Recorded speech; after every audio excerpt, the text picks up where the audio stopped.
Good morning and welcome to the June User Group. It's great to have you with us. We're doing a little speed dating today. So each month coming up with different ideas to walk you through. It's generally not a challenge because there's usually so much to cover.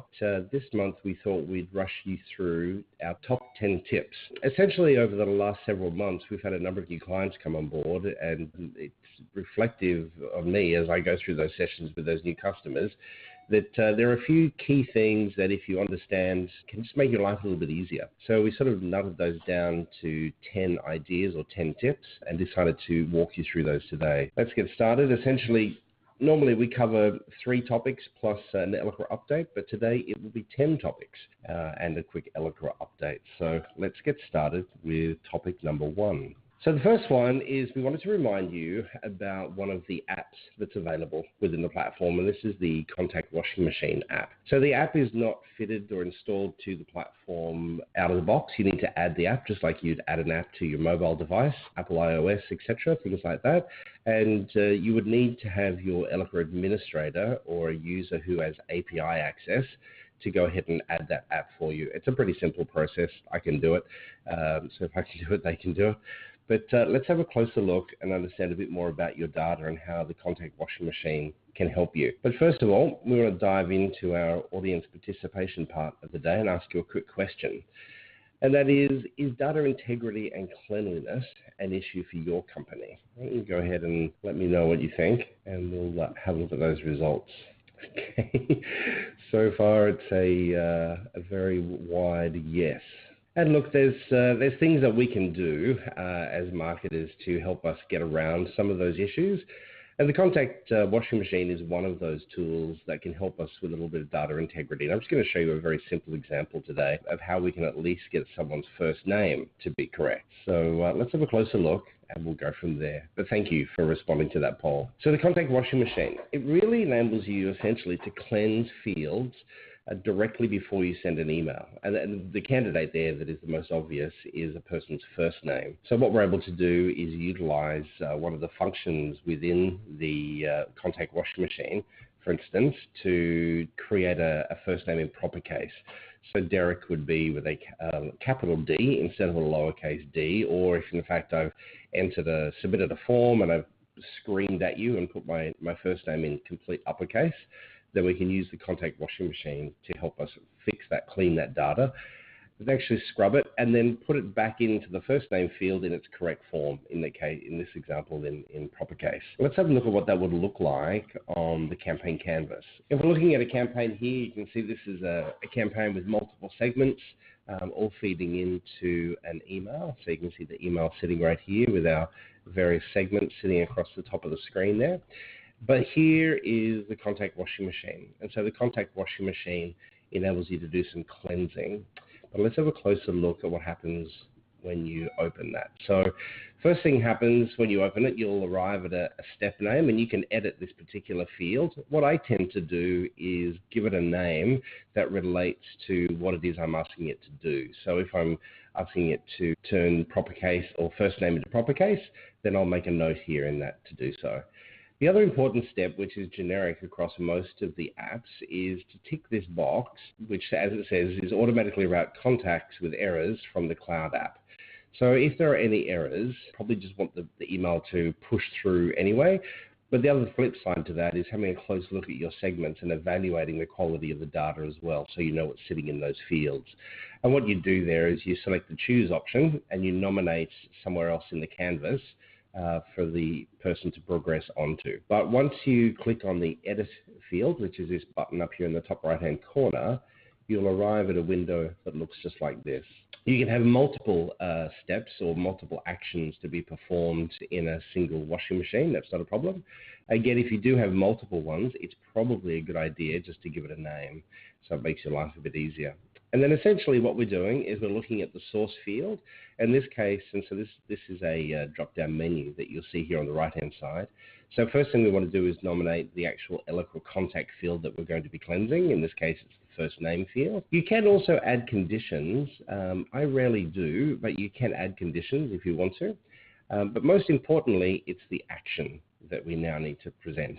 And so when you're selecting the action, again, you can see this is a field here that you can select those from. And this is what the options are. So what I've done is I've selected proper case, but you can see there's a whole swag of different things you can do in order to cleanse that particular field. It might be trimming left, trimming right, etc., making sure there's no spaces in certain things, setting everything to lowercase, uppercase, and you can't see proper case on here because I've already selected proper case up the top here in the actual option. And so once we select the action that we want to perform, we then have to nominate the destination. So we've taken the field or the data from the first name field, we've put it through the washing machine.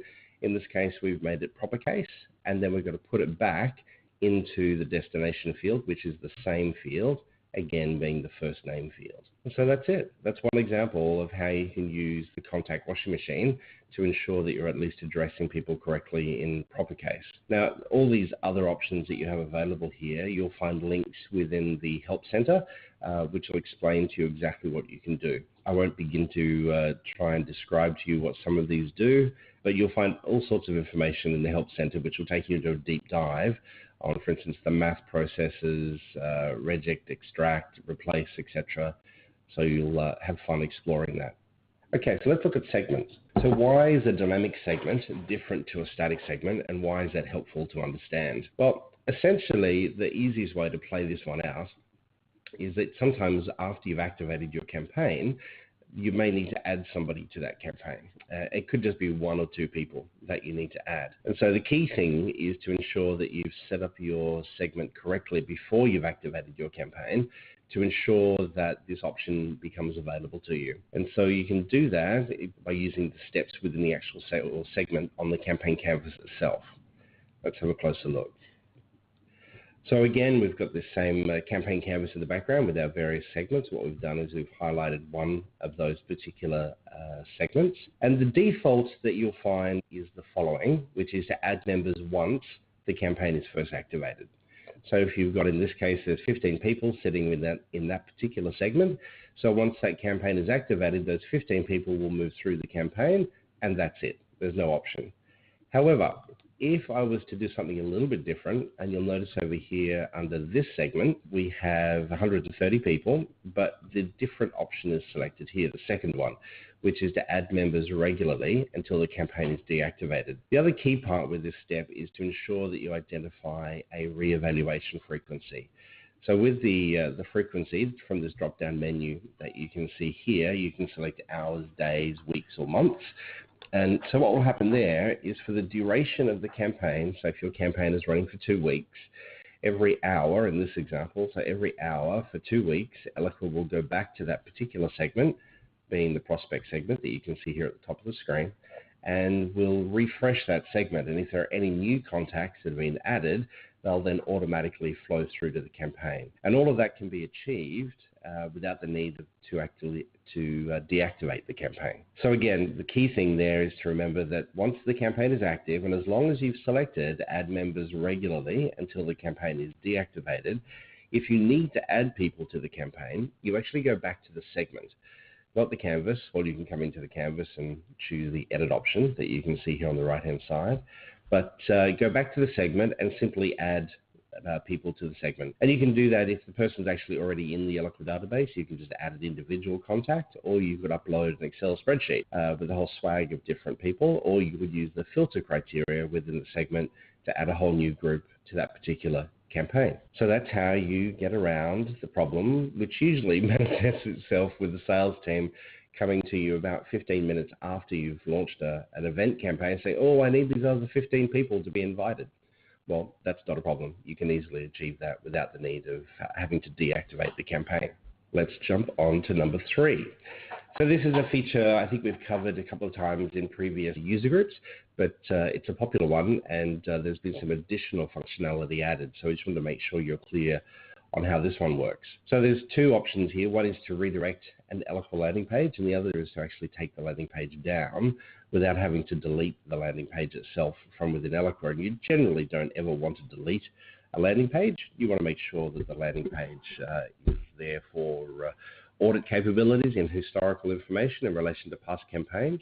So let's have a look at how that works. You can now prevent, as it says here, a landing page from being accessed by changing the visibility of the landing page. And essentially the visibility that you're changing is to either have the landing page visible to your Eloqua users that they can view online from within the platform. The other is to publish it externally so everybody can see it. So if you have a page that's under construction, you may want to maintain that internally to your Eloqua user team. And then once you're ready to publish or go live with the campaign, you can then adjust the visibility.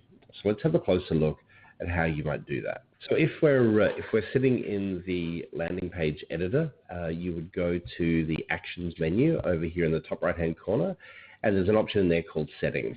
And once you go to Settings, this window will pop up that you can see here sitting in the center of the screen. And essentially it's this area, landing page visibility. And so you've got a couple of options. The first one is internal only. The other is external, visible to anyone that has the URL. And the URL is that URL that you can see in the background there that you're very familiar with if you're building landing pages within Eloqua. Now the default is for the landing page to be visible, of course. The other option, though, that we talked about was the redirect option. So at the moment, the default is to not automatically redirect or close, but you can see you've got two other options here. One is to automatically redirect after you nominate a period of time. It might be 15, 20, 30 seconds or a minute, whatever it may be. And then you simply paste in the full URL.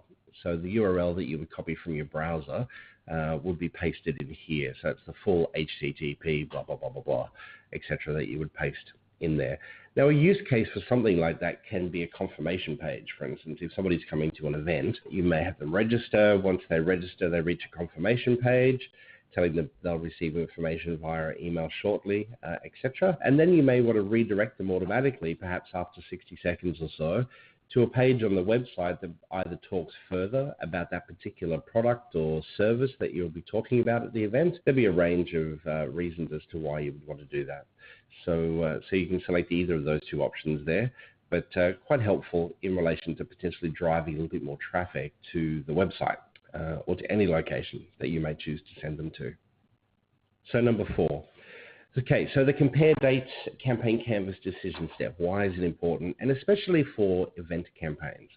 Let's have a close look though at the two steps, just so we're clear on the difference between the two. The first one, compare date, which is this one listed right here, that asks the question, what is this time? Actually, sorry, I apologize. That should be what is the time? What is the time and date now? So now relates to when an individual contact reaches that particular step on the campaign. So if someone was to reach that particular step within the next 5 minutes, that would be 11:25 a.m. in Sydney, I could then ask a range of date-related questions, which I'll show you here in just a moment, and direct people in one of two ways. The other option, which is actually an app, the date decision function, which, as I said, is an app, what that enables you to do is to validate the date and time from a contact or a custom data object field. So why would you do that? Okay, so in the second example with the date decision, you might have dates listed, for instance, of contract expiry dates, or if you're running memberships, you might have membership expiry dates. You might have dates in relation to the last activity that somebody attended, and that may actually populate through from the CRM, for instance, into Eloqua. If the date is needed for you to ensure you're delivering a relevant email with a relevant call to action, then using the date decision app would be worthwhile. And again, so that is an app and will need to be added to your instance. And just like the washing machine, the contact washing machine, your administrator or a user with API privileges will be able to load that app. But this first one, the compare date step, is the one that I want to walk you through today and help you understand why that's helpful. This is actually the confirmation email that you all received today. So well, you would have received the confirmation email a few days ago, actually, or whenever you registered. So what happens here is people come in from the landing page where they register for the user group. They come in, we send you off to ReadyTalk using one of the cloud apps to confirm that registration. We then take that information from ReadyTalk to populate the confirmation email, which is then sent through to you. Then what we need to do is to compare the dates, because we have a 2-day before reminder, which you can see here at the bottom of the screen, and then directly a little bit further down on this particular canvas, you receive an email or an SMS, depending on which you requested, 1 hour before the event starts. And so it's really important that if I had somebody, so it's 11:22 a.m. here in Sydney right now, if I had somebody, for instance, register at 9:30 this morning, what I don't want to have happen is for them to get the 2-day beforehand reminder and then probably within a space of an hour or so receive the final reminder. So for anybody that entered the campaign before 10 a.m. today, they would have been sent the 2-day reminder. But yeah, so that's the 22nd, which was last Friday, I think it was. And so that way I'm not inundating people with emails. So it just enables you to take a pulse check on the times that are current when you want to send those emails. So the compare date is really quite helpful from an event point of view, especially if you've got multiple invitations going out on an event. Again, you want to make sure that you're not inundating people with 3 or 4 invitations. So that's the compare date step. So let's have a look at how that's actually configured and what the options are. So once you click on the compare date step, this little window pops up. You can see you've got time zone support there as well. And here you've got a bunch of options to choose from. Let's have a closer look at those. Evaluate the contact if the date is, and these are the various options that you have available to you. Look, I did find when I first started using this, it kind of almost gave me a little bit of a headache. I had to have a calendar open on one screen, etc. But the nice thing is, several releases ago, you can now actually just use the pop-up here, the calendar field in the background. It'll give you display a calendar right in front of you. It's just a matter of thinking through the logic on what it is you're actually asking, and then that's the configuration done. So you can see you've got a range of options there to choose from. So again, just to reiterate that point here at the bottom of the screen, that this particular function, the compare date function, is not affected by any dates in a contact field or a custom object field. So again, this is about asking what the time and date is right now as a person enters the field versus asking about dates that might be contained within their actual contact or on a custom object that's related to that particular contact. Number 5, what is the new audit function and why it's helpful? So it's in beta release, which I just need to make you aware of. So the beta release has, which is kind of a testing period essentially, has now been closed. So it's no longer available for testing, except for the people who have it currently available. But let's understand what it does, and we can help you from there. So the visibility of the Audit Center is for administrators within your instance of Eloqua.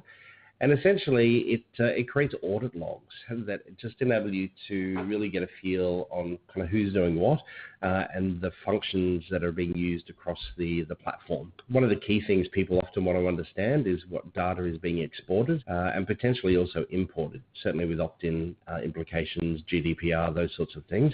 You also want to be really clear on who's importing and exporting from the system, keeping in mind that user profiles can be configured to restrict users' ability to import or export data from Eloqua. The other thing, as it says here, what's happening to various assets, campaigns, programs, emails, forms, landing pages, etc. How administrators are managing users and security groups. So that would be, for instance, in relation to creating new users or deactivating users, etc. And then, of course, a breakdown of who's actually logging in to Oracle Eloqua as well. Now, the audit history user interface, which is the UI there, is currently only available to standard and enterprise customers.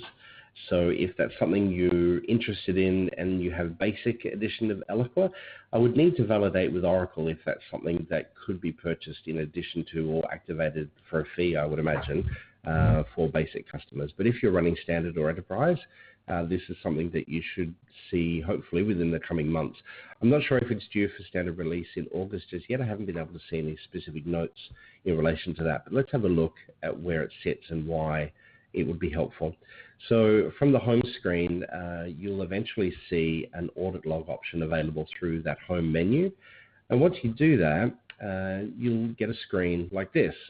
So this is just a screen grab at this stage, but across the top here, you can see all the various areas. User login history, upload. The one sitting behind there is export history, etc. And so it'll give you an idea of this particular one relates to assets. You can see you can select date ranges. You can manually select it. This drop down is, I think, 30 days, 90 days, the last day, a few preset areas. You can confirm different asset types, the type of actions that were taken, for instance. You can nominate all users, or if it's a particular user, you can nominate a particular user and kind of see what activity has been up to there as well. So it really just gives the administration team within the platform a much easier way to manage the platform, and specifically looking at user interaction across the platform as well. Some of this information, not all of it, has been available today and is available to administrators through the settings area within the user area at the back there of Eloqua. But this new configuration gives you a little bit more information and is a little bit more easily digestible in the way it's been presented. So that's something to look forward to if you're an administrator with Eloqua. Does anybody have any questions in relation to the audit history area of the platform? Not yet? Okay, let's move on. So number 6. This is a feature that you may or may not have noticed with the new email editor that's available, enabling you to present different subject lines to people and deliver, because really at the end of the day, an open is largely dependent on the subject line and grabbing someone's attention. So adding dynamic content, I just want to throw a question at you first though, another poll. So how often would you say you're using dynamic content within Eloqua today, and not just with subject lines, but any portion of Eloqua? Okay, that's cool. So it's kind of a good spread. We have sometimes and very often, which is really great to see. So that's what, nearly 60% of people are using dynamic content sometimes or very often. Some are not sure how to configure it. Well, we'll show you a little bit of a sneak peek here on how to configure some dynamic content. It's really very simple. It's actually much like the way you would build out a segment, in the way that you would apply filters to building out a segment. It's essentially the same interface to help you determine rules that present dynamic content. All right, guys, thanks for answering that. That's really helpful. Let's jump in and have a look. So if we're wanting to, specifically in this example, we want to look and understand how to add dynamic content to a subject line in an email. So I've just got a question here. Would like to use it with other fields for other campaigns. Oh, I see. So Monique says that she's only using dynamic content right now with newsletters for stories at this stage. Yeah, and so that's certainly one example, and probably a fairly common example with newsletters. Instead of creating 4 or 5 different editions of a newsletter, you might use dynamic content to present different articles to people based on their profile or perhaps on their subscription necessarily. But it has a wide-reaching method within the platform, and this is one of them. So let's have a look at this one in a bit more detail. So this is the interface for dynamic content, and essentially what has to happen when you create the dynamic content is you must always create a default rule. And so that is if there's somebody in your campaign who doesn't meet the other rules, and in this case, I have a rule here and another rule here, so there are 2 more rules. And so specifically looking at this CMO one that's activated, once I arrive at this area, I can hit the plus sign over here on the right-hand side. And just like in building out filter criteria and segments, you'll be familiar with these fields. So I can add logic as well. It's either or, and I can group things as well if I wanted to do different sort of Boolean type searches. So I've said for those who have a contact job category as either CMO or Director of Marketing, that I want to present this as my subject line. Now I can also add personalization here, so I could add the company name, I could put the person's name in, whatever value you feel is helpful from a personalization point of view. Any sort of field merge that you would use, you can use that here in dynamic content. To get to that area though, you would need to click on the full icon that you can see here. That just changes the editor slightly and gives you a few more options, and that's where you'll see the ability to add hyperlinks, well, not to the subject line, but field merges, etc., and things like that as well. Actually, that's a good point. You can't add at this stage a hyperlink into a subject line. So once you've done that, once you've created your dynamic content, and it's probably a good idea to think through the name that you provide. What I've tried to do is basically if I'm creating any dynamic content that is a subject line, I'm just including the word subject line. So it's really clear to me when I get into the actual email. For those of you that are using the new design editor, you'll notice that once you select a template to build that out, that you'll arrive at the email settings area to begin with. And it's via the insert option over here on the right-hand side. You might have noticed already field merge, and I'm sure you've probably already been using that. But you've also got dynamic content. And so what we do then is simply select the dynamic content, which will give you a pop-up window. And then once you arrive within the email itself, you'll notice over here now on the far left-hand side of the screen that your subject line will appear in blue. And what you'll see is the actual name that you gave to the dynamic content. And so that's how you're able to present multiple subject lines to people based on their contact profile or custom data object information as well that would be associated to the particular contact. So number 7 on our speed dating journey this morning is understanding the impact of campaign start and end dates on both dashboard and insight reporting. This is a really critical one, and if you really are trying to get some great insight out of your reporting, no pun intended, then it's really important that everybody's on the same page and understands this one. I'm trying to get a bit of a feel here. We've got some webinars coming up in the next couple of months which will focus a little bit more on insight, and so I'm just trying to cheat a little bit and get a bit of a feel as to what the current level of usage is in relation to both insight and the new dashboards. Well, they're not really new anymore, but the dashboards within Eloqua. So we have a couple of rock stars that are above average. All right, guys, thanks for taking the time to answer that. I appreciate that. Let's jump in and have a closer look then at some of this is just a key piece of the campaign process. And it's something that if we just go with the default, we'll never really get the right experience that we're looking for when it comes to better quality reporting. But if you want accurate reporting, and the key word there is accurate campaign reporting, then it's directly impacted by this start and end date that you select. So let's have a closer look at understanding how you do that. So from the campaign canvas, you'll notice when you either select your campaign settings through here, or you may go through the menus over here on the far left-hand side. But you first of all have your campaign start date and your campaign end date. Now, the tricky part here is, and I've kind of been trying to lobby Oracle to change this one, but I'm not sure how I'll do. But the it would have been a couple of years ago now, the end date was set to a default of 1 year. And that's problematic because what that means is that when you might just do a campaign that has a single email and it goes out on Thursday. And it goes out on Thursday this week. Today's Tuesday, so it's being sent on Thursday. So in all reality, that campaign would finish on Thursday this week. But if we stick with the default, it means it's finishing on Thursday, 12 months from today. Now, the impact of that also means that every time you pull a report, whether it's a weekly, monthly, or quarterly report for the next 12 months, that one email that was in fact sent today or this week on Thursday is going to appear in every single report that you pull. The other challenge that you've got is if you're looking at the home screen within Eloqua, where you can observe your active campaigns, that single email that's being sent on this Thursday will appear as an active campaign for the next 12 months. And that's clearly not the case. So how do you get around that? Well, the reason that it's important to understand, and I think there's some reservation from people because I find they may misunderstand what the campaign end date does. So there is a misconception among some people that the campaign end date means that after the campaign end date, there's no more reporting.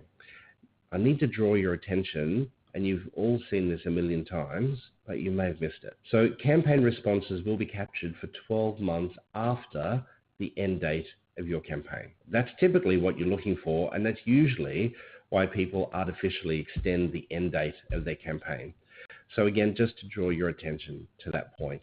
So campaign responses will be captured for 12 months after the end date of your campaign. Which end date should you choose? Okay, that's a good question. So what I tend to do, and it's more for continuity than it is for anything else.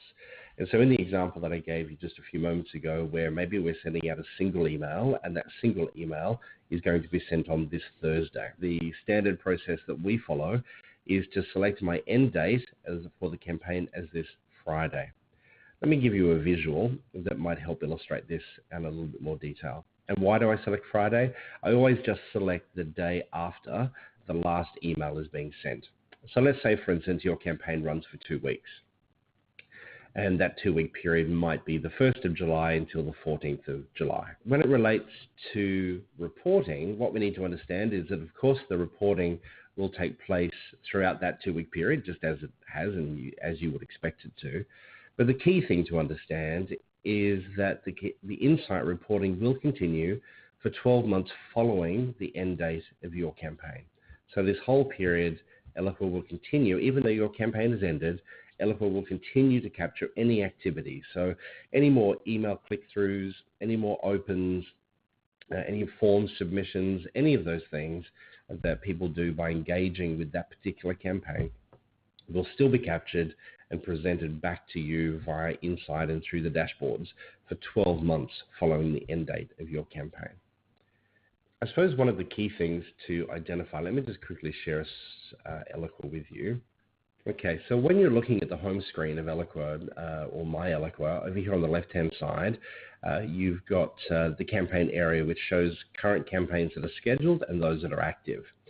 And so at Marketing Cube, we have 37 campaigns that are currently active, and some of those are nurturing campaigns. That's why they have extended end dates, because they're nurturing. They go for 12 months, for instance. But the rest are just simply currently active. So it means that when I look at this figure for active campaigns, I can very confidently tell you that we have 37 campaigns currently active within the market, driving a whole range of different things. And that number fluctuates, obviously, a huge deal. It was interesting, just yesterday, I was with a client going through some basic training for a new starter. And they determined they have an Excel spreadsheet that they manage that has all of their active campaigns on it, because no one trusts the information sitting in Eloqua. Well, the information sitting in Eloqua has simply been configured by the users of Eloqua. So really what they're saying is they don't trust their colleagues. So what we need to do is, by using smarter selection of that campaign end date, that particular client would be able to go into Eloqua and would be able to see immediately all of those campaigns that are currently active, and that would be an accurate representation of active campaigns, as long as those end dates are selected correctly. Let's have a look at number 8. So sometimes, and this plays a little bit into the question I had there a moment ago in relation to our use of Insight and dashboards overall, there's a little bit of a cheat available to you, and you may or may not have seen this one, but you can actually get straight to some campaign reports from the campaign canvas. So let me show you exactly how you do that. So from the campaign canvas, over on the far right-hand side, you'll see the slide out menu. If you select that last option, which is the analytics icon, the bottom one, that will slide out and present you with these options. And the key one you want in this particular example is campaign analysis. Now, you can also access these other reports, which are the operational reports. The email statistics report is the one I probably look at, probably slightly more often, I think, because that one will populate with data typically within a few minutes of your campaign being activated. So that's where you're able to see number of sends, opens, click-throughs, both in total and also unique values. So you can see that there. The campaign entry and exit reports are designed to show you when individual contacts have entered the campaign and when they've exited the campaign. And that information can be up to 3 months old.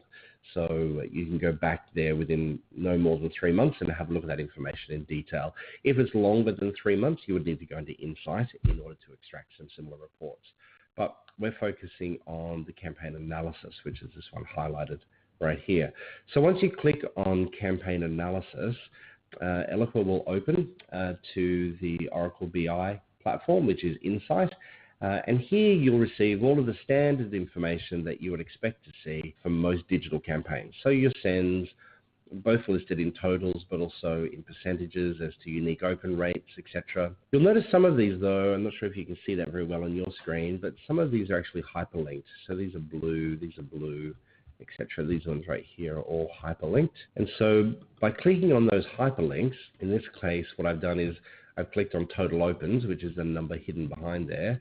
And when I do that, this little window pops up, a little button pops up called total opens by contact. So you can then click directly on that and then go to a list of people that make up the 208 total opens that you can see in the background there.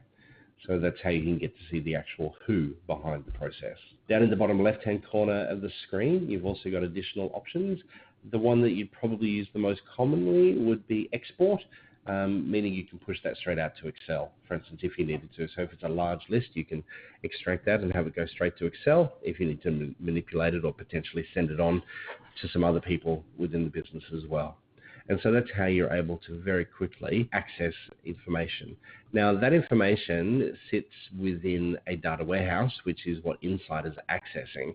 And the data warehouse gets that information from the Eloqua platform. So, for instance, if you launch your campaign at 11:30 a.m. this morning, if you come into this particular report at 11:32 a.m., you may not see a lot of information. You may need to just wait a little while, no more than typically an hour, before you would begin to see information populating through here into Insight. So again, the reason for that is that Eloqua is tracking it, it's sending it off to the data warehouse, and then the Insight platform is picking it up from the data warehouse. So if you have an immediate pressing need to look at information, I again would bring you back to the operational reports, and probably the email statistics would give you a very quick indication as to what's going on within the campaign.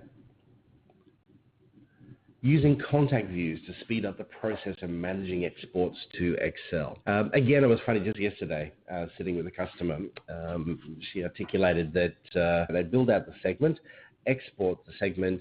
She would then remove a whole bunch of different columns from that Excel report and then send it off to the stakeholders just to validate that they're happy with the list of people that had been included in the campaign and to provide any edits and anybody they might want to remove, etc., from that particular campaign. So what we're trying to focus on here in tip number 9 is looking at a way to speed up that process and to eliminate the need to have to delete columns once you get it into Excel. So once Eloqua gives you that Excel file, it's so much easier if you can just send that straight on to the internal stakeholders for them to review. So let's show you how to do that.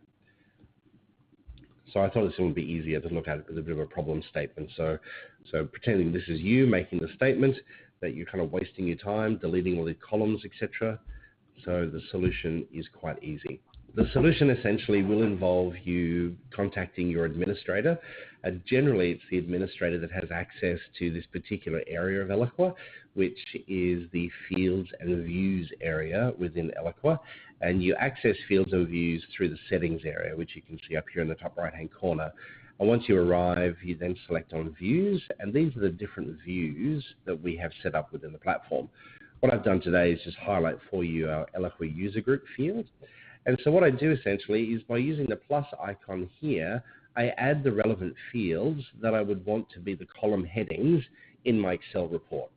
So instead of me having to extract 250 columns and then spend my time deleting 225 of those columns before I send it on to a colleague, I can actually build that view directly here within fields and views, and that just saves me time. It's a lot easier process. So that's something for you to consider, a great time saver. And if you are exporting information out to Excel and then sharing it with colleagues, this will certainly save you time. And there's no point presenting them with fields and values that are really adding no value to what they're doing. It just enables you to deliver the right information to the right people internally. So to give you an example as to where they become available, if we're looking just at the standard contact area of Eloqua, you've got the view icon. And pretty much anywhere in Eloqua, so whether it's a shared list, whether it's segments, whether it's here looking at contacts within the main database, you'll see this icon available. And wherever you're able to export contacts from Eloqua, you can adjust the contact view to whatever it is that you need. And so you can see here, there's the Eloqua user group view. And so what I'm able to do there is simply export those fields that relate to the Eloqua user group.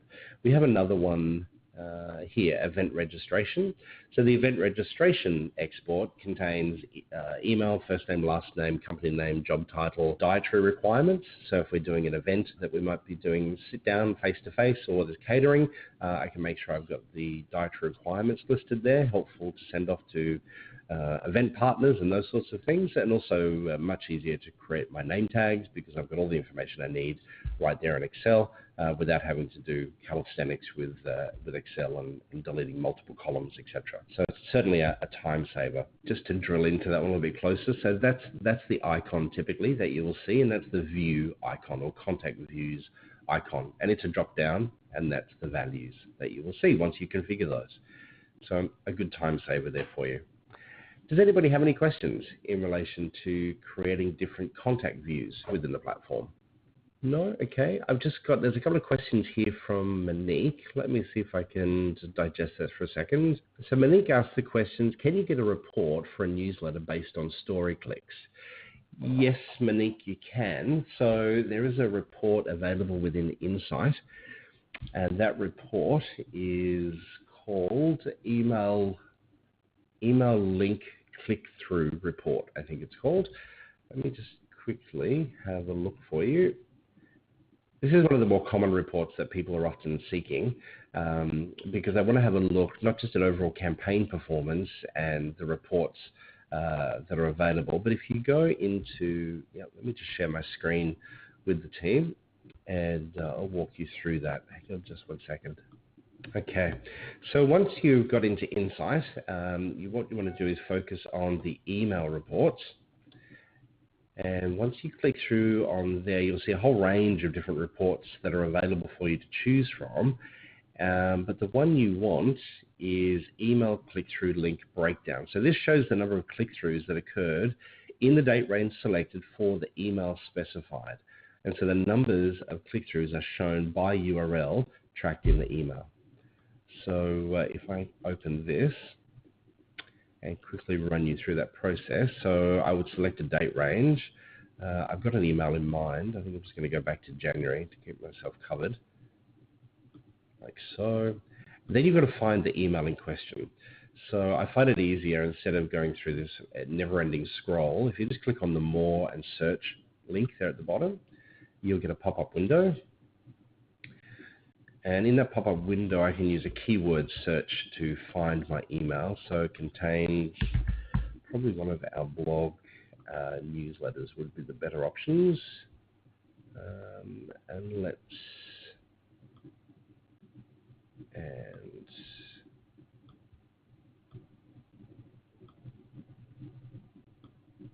Okay, so you can see you can select multiple emails.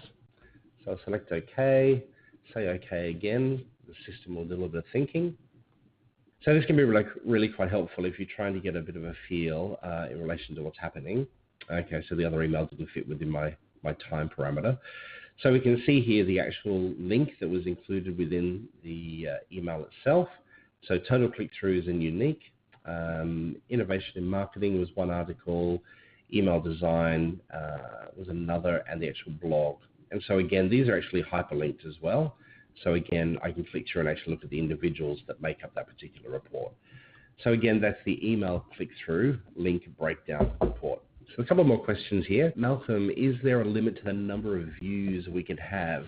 Malcolm, I'm not aware of there being a limit. I've never seen anybody hit a limit, but let me see if I can find an answer to you for that particular question. Can you include, a question from Annika, can you include security tagging to the contacts view?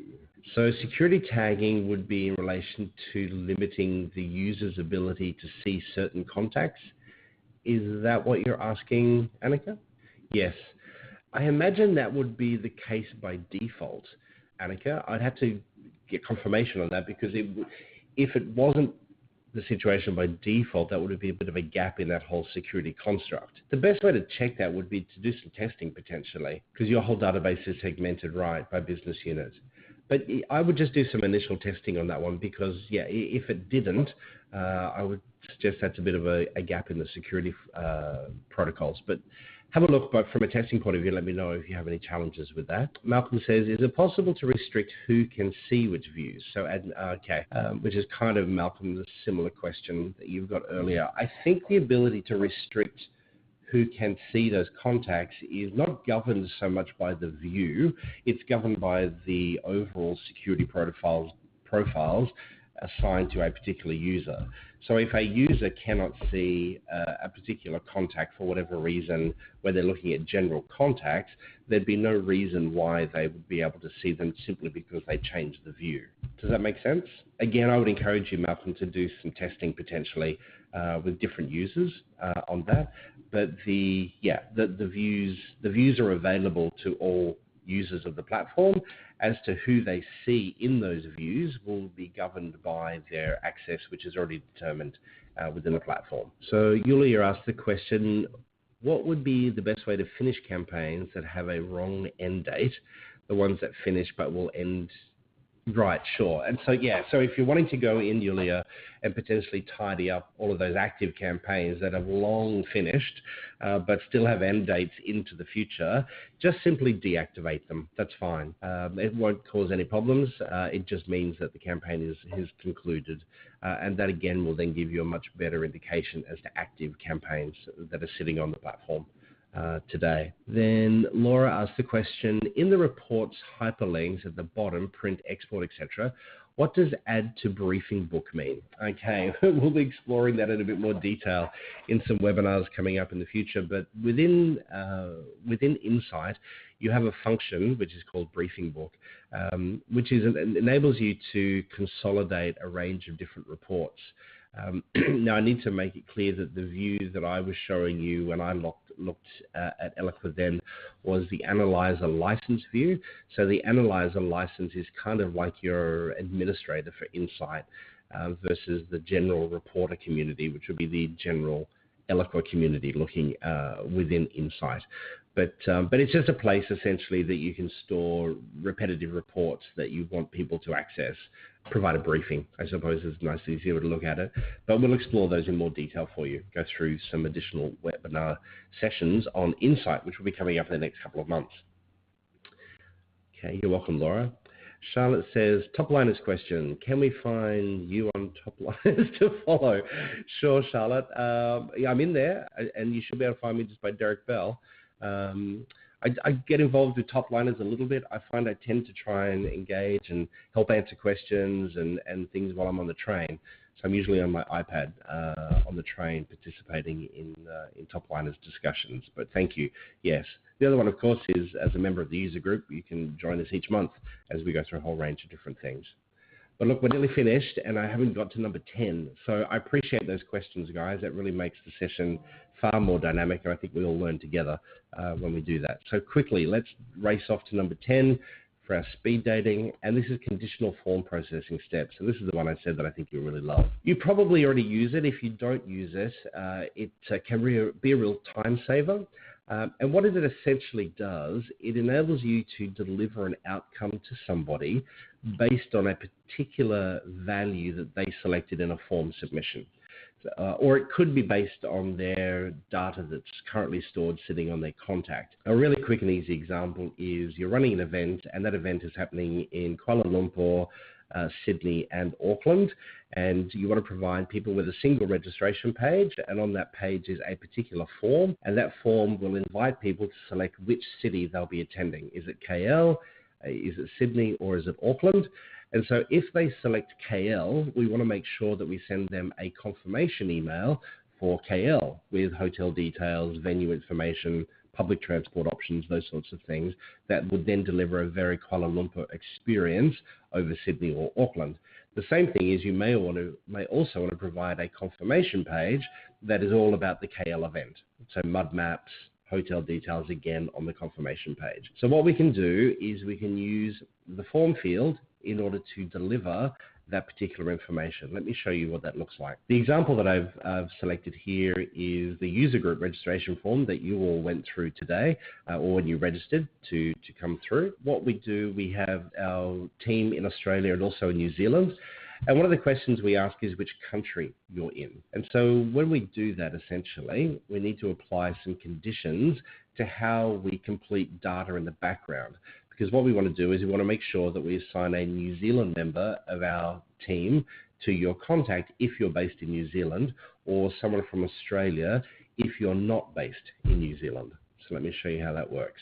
So I've just increased the screen size there a little bit to make that a bit simpler for you to see, but I want to draw your attention to the center one here, which is conditionally. So from conditional, if I double click on condition, I then get this screen that pops up in front of me. And you've got options through the little drop down here to determine, and the best thing I often say is just read the screen. If you read the screen, it'll often make things easier. So this processing step will execute when the conditions below are met. So we can base it on either form field, which in this case, well, the example I gave you of KL, Sydney and Auckland, the contact, or a custom object. And so I've said here, and that icon tells you it's a form field data.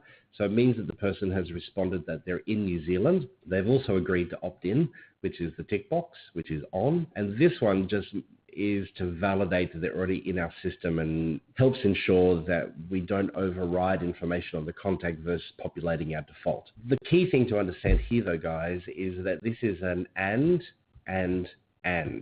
So you might be familiar in segmentation where we can do and or. So there might be this or this or this. In relation to the conditions editor within the form, the Boolean function here is and. So they must meet that criteria and that criteria and that criteria. And so if that's the case, they'll then be sent through and off they'll go and they'll have the right salesperson assigned to them. Nick asks the question, is there a maximum amount of Eloqua forms that can be used on your site? No, not at all. No, not really. I mean, you can create as many forms as you want, Monique. There's no limit to that. And whether those forms sit on an Eloqua landing page or if they sit on your CMS, yeah, there's no limit to that. That's quite easy. No dramas. Any questions on that conditional step? Okay, I do have one last question for you, and that is, and this is, and you can bet who asked me to ask this question, but I'll leave you to answer the question.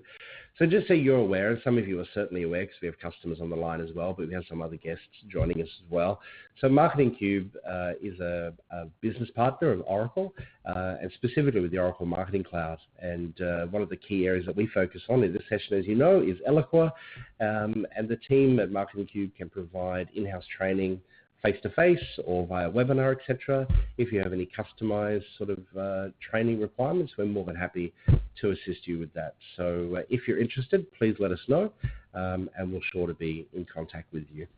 Oh, okay, 91.7% saying yes. Well, that's awesome. Well, I'm sure we'll be in touch and see what we can do to help you there. Now, the last thing to wrap up is the Oracle Marketing Cloud, what's new and what's coming. Now, because Eloqua have moved to quarterly updates, the next update is release 18C. That happens in August. I've got the specific dates here for you. And these are currently UTC or GMT times, etc. But this will just give you a little bit of a feel as to when those updates will happen. As we get some more information, at the moment within Topliners in the release area, there are no details about what's coming. As soon as we know what's coming, we'll get some information to you. But you can also obviously jump into Topliners yourself, into the Eloqua Insiders area, and you can access that information as well. And my final poll for the day is just to get a feel from you as to how valuable you're finding these sessions. We've been running the webinars now for a couple of years, and the feedback has generally always been fabulous, which we obviously appreciate. But if you could help us with this, you can imagine what we're going to do with this. We're obviously going to turn it into a little bit of marketing to provide some feedback to others who might be interested in joining the user group. So feel free, please go ahead and let us know what you're thinking and answer all of those that are appropriate that you think make sense, and we will pass that information on, and you might see it in some marketing collateral from Marketing Cube over the coming months. But that's it.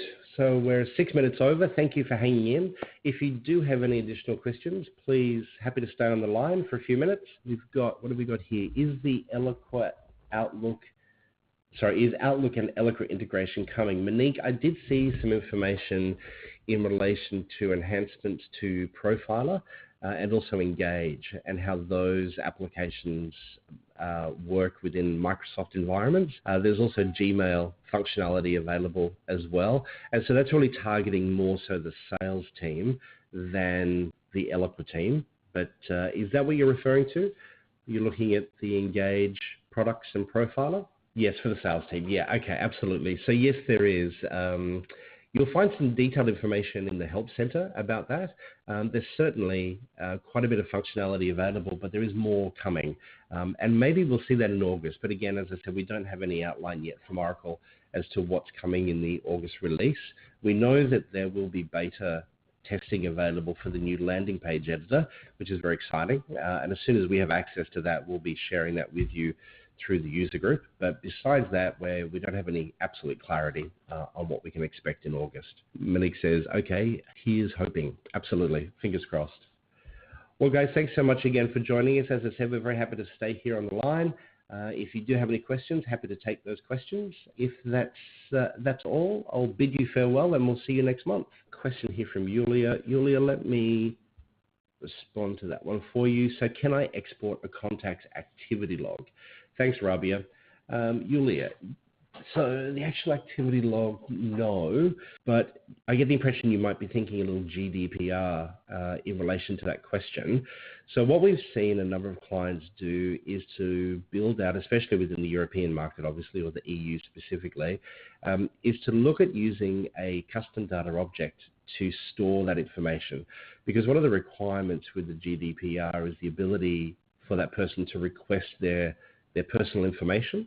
And so that would really be up to you as a business to determine what that information is. And that information could then be stored on a custom data object, which you could then very easily export from the system. There is a solution there. And as I said, we've seen a number of European clients go through that process leading up to the 25th of May with the arrival of the GDPR. But if you can clarify for me if that's kind of where you're heading, absolutely, we can help you with that. Hi, Derek. I have a question about the campaign canvas evaluation. Sure, Yana, what's that question? So Yana asks, how do we set the evaluation if we have a wait time? So Yana, with the evaluation period, you can either use, so for instance, you send out, you have your segment, you send out the email, you can then either take people to a wait step, or you would take them to a decision step, and in the decision step, you would then create an evaluation period. If you're going to use the evaluation period, you generally don't need to use the wait step. So that would mean you would go from the segment to the email, and from the email directly to the decision step, as long as you use the evaluation period. Does that help answer your question, Yana? Here we go. So if the customer submitted a form, we could put the wait step, then submitted form, then evaluation period is 0. So if the evaluation period is set to 0, the person, the campaign member, will then go directly through that decision step. There's no waiting or pausing. So if the customer submitted a form, we put the wait step on the campaign canvas. You know what, Yana, would it be possible for you to potentially send me the name of a campaign where you've kind of got this laid out on the canvas? It would just be a little bit easier for me to see them. Yeah, just go ahead and create a campaign canvas with kind of what you're thinking. Just lay it out. Don't add any assets to it, just the flow necessarily. Send me the name of the campaign, and I'll jump in and have a look for you. Well, thanks, guys. Thanks for hanging around. I think we probably will call it quits then. It's nearly 12:15. Thanks very much for joining us. We appreciate your input and your questions. There was kind of a rush of questions at the end there, which was super exciting from our point of view. So thank you. Have a great week, and we'll be in touch, and we'll see you online next month. Thanks, guys. Take care.